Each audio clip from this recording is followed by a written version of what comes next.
আজিজ বেনজিরা আওয়ামী লীগের আসল চেহারা বলে এমন মন্তব্য করেছেন মির্জা ফখরুল ইসলাম আলমগীর। আলমগীর বলেন, সাবেক সেনাপ্রধান আজিজ আহমেদ ও আইজিপি বেনজির আহমেদ ওই আওয়ামী লীগের আসল চেহারা বলে মন্তব্য করেছেন।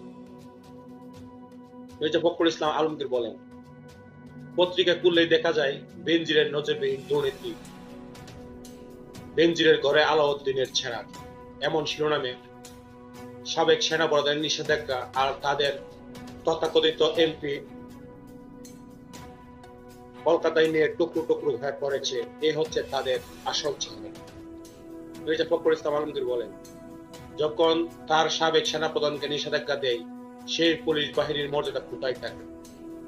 যখন তাদের সাবেক প্রধানকে দেশ থেকে পালিয়ে যেতে হয়, তার সম্মান কোথায় থাকে?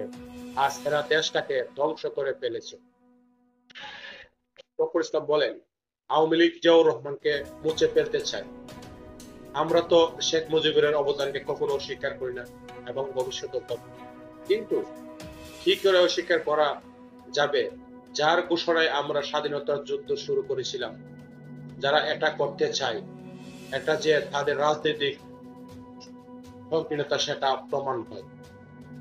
মির্জা ফখরুল ইসলাম আলমগীর বলেন, প্রাইমারি স্কুলের বইয়ে ইতিহাসের নামে মিথ্যাচার করা হচ্ছে। সেখানে মুক্তিযুদ্ধের অবদান রাখা কারো নাম নেই। এমনকি শেখ মুজিবুরের মৃত্যুতে আনন্দ করা অনেকে আওয়ামী লীগের পদে স্থান পেয়েছে। ফখরুল ইসলাম বলেন, এরা দেশটাকে ধ্বংস করে দিচ্ছে। কঠিন সময় পার করছি আমরা। এই কঠিন সময় আওয়ামী লীগ তৈরি করেছে সুষ্ঠু ভোট হলে তারা 10টা সিটও পাবে না।